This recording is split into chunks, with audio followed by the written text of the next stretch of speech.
Bonjour et bienvenue sur la chaîne du Fortress Club. Aujourd'hui, je vais vous parler de China Evergrande, l'entreprise chinoise qui inquiète le marché. Je vais tout d'abord faire une rapide introduction sur le problème et je vais ensuite vous montrer le lien qu'il y a avec les actions européennes. Alors, China Evergrande, c'est quoi?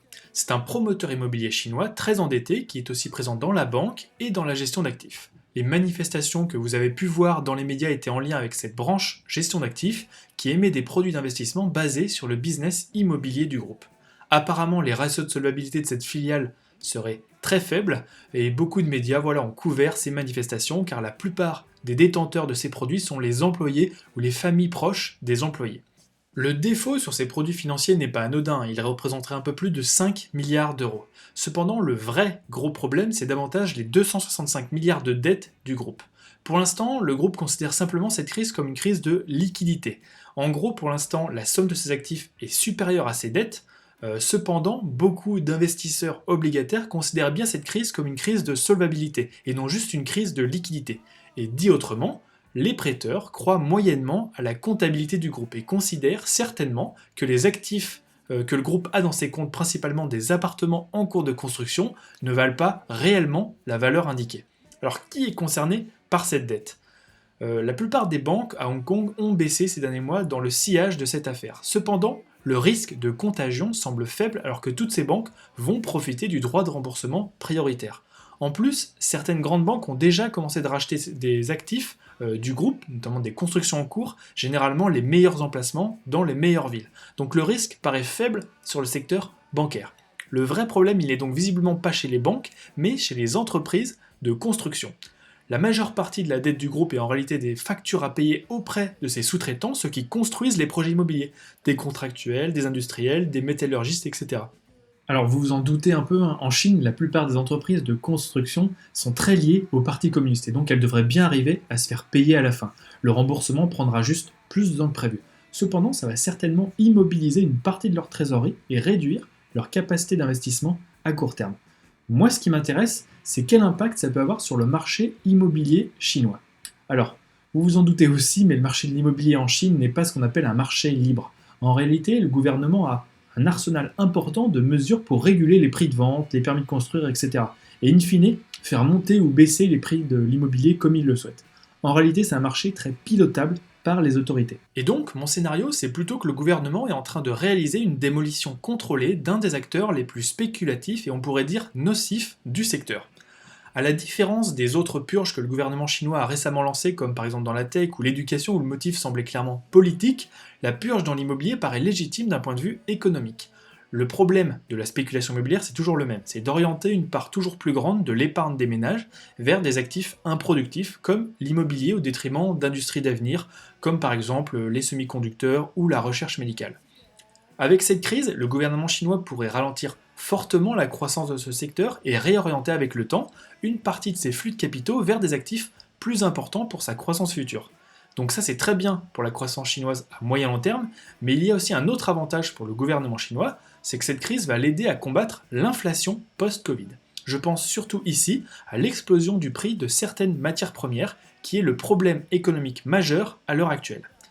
Il faut le savoir, le secteur de la construction est un des principaux débouchés par exemple de l'acier et donc du minerai de fer qui sert à la fabrication de l'acier. Ce ralentissement dans le marché de la construction en Chine pourrait donc conduire à un ralentissement de la production d'acier. Le marché du minerai de fer a déjà fortement corrigé depuis ses plus hauts pour cette raison, ce qui a logiquement entraîné à la baisse le cours des principaux producteurs de minerai de fer ces derniers mois.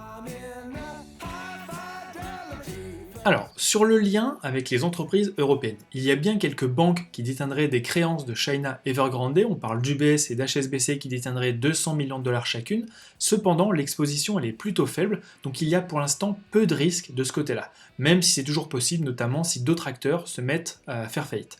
Moi ce qui m'intéresse, c'est les entreprises qui ont un lien direct ou indirect avec la Chine, notamment au secteur de la construction. Si par exemple ce ralentissement dans la construction immobilière provoque un ralentissement plus global de la consommation en Chine, est-ce que les entreprises comme Pernod Ricard, LVMH, Kering ou Hermès vont être touchées? hein. Chacune de ces entreprises réalise une part très importante de leurs activités en Chine, donc c'est une vraie question. Pour l'instant, cette crise semble être juste une crise financière et ne semble pas toucher l'économie réelle. Cependant, le doute est permis et donc une consolidation momentanée sur ces titres paraît légitime en attendant d'en savoir plus. Ça peut évidemment être une opportunité d'achat si ces craintes se révèlent infondées. Alors plus spécifiquement sur le secteur de la construction, je vous ai parlé de l'acier car il y a pas mal d'entreprises cotées en bourse dans ce secteur et c'est un secteur mondialisé. La Chine est le plus gros fabricant mondial d'acier et la tendance de ce marché a un impact sur le reste du monde et donc potentiellement sur des acteurs européens. Plus concrètement, je vais prendre un exemple et je vais vous parler d'ArcelorMittal. Alors pourquoi ArcelorMittal a fortement baissé en raison de ses craintes ? ArcelorMittal, c'est le numéro 1 mondial de l'acier. Cependant, le groupe ne réalise que 3% de ses ventes en Chine. On pourrait donc penser que s'il y a un ralentissement en Chine, dans la construction immobilière, le groupe serait peu impacté. Par ailleurs, cette crise a entraîné une forte baisse du prix du minerai de fer, une des principales matières premières que le groupe utilise pour fabriquer de l'acier. On pourrait donc même penser que c'est positif pour ses marges et donc ses bénéfices. Cependant, il ne faut pas oublier que les fabricants d'acier chinois exportent dans le monde entier. Et la crainte du marché ici, c'est que s'il y a un ralentissement de la consommation d'acier en Chine, les sidérurgistes chinois pourraient se remettre à exporter de l'acier à foison dans le monde entier pour écouler leur stock, ce qui ferait chuter les prix de l'acier dans de nombreux pays dans le monde, dont certainement sur des marchés d'ArcelorMittal. C'est ça qui inquiète les marchés, alors que ArcelorMittal avait déjà souffert des exportations chinoises il y a quelques années. Un autre exemple, c'est Eramet. Alors Eramet, c'est un groupe minier français, ils sont connus pour opérer des mines de nickel en Nouvelle-Calédonie. Cependant, leur principal business aujourd'hui, c'est le manganèse. Le manganèse est principalement utilisé pour fabriquer de l'acier.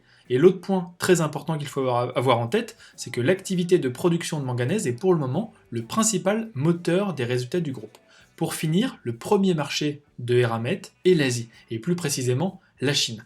En conséquence, si le marché de la construction résidentielle ralentit en Chine et que cela entraîne une baisse de la production d'acier, cela pourrait faire baisser la demande et les prix du manganèse, ce qui serait un élément défavorable pour les bénéfices de Eramet. Alors, en conclusion, vous l'aurez peut-être compris, mais le risque systémique avec une faillite de China Evergrande, un peu comme en 2007 et Lehman Brothers, paraît pour le moment faible, alors que d'un point de vue financier, c'est un problème presque 100% chinois et que les autorités chinoises sont très présentes dans ce marché et vont certainement organiser cette faillite si elle doit avoir lieu. Les Chinois n'ont pas intérêt à provoquer une crise de l'immobilier et plus largement une récession économique. Leur seul intérêt, c'est peut-être de calmer un peu la fièvre immobilière, ce qui pourrait également calmer l'inflation sur les matières premières. La Chine est un pays consommateur de matières premières et non un exportateur de matières premières. Et donc une baisse du prix des matières premières, c'est très positif pour son industrie. Pour le moment, le vrai risque, il est plutôt sur un potentiel ralentissement du secteur de la construction résidentielle en Chine, qui est très important pour l'économie du pays, et qui pourrait donc pénaliser certaines entreprises qui sont liées à ce secteur, comme par exemple celui de l'acier. Moi, ce qui m'intéresse maintenant, c'est comment vous gérez cette période dans votre portefeuille. Est-ce que vous avez tout vendu, rien fait, augmenté votre part de cash, ou bien vous shortez le marché? Vous pouvez me le mettre en commentaire, ça m'intéresse. En attendant, je vous remercie beaucoup pour tous vos likes et vos commentaires, ça m'encourage énormément. N'hésitez pas à vous abonner à la chaîne YouTube si ce n'est pas déjà fait. Moi, je vous dis à bientôt pour de nouvelles vidéos.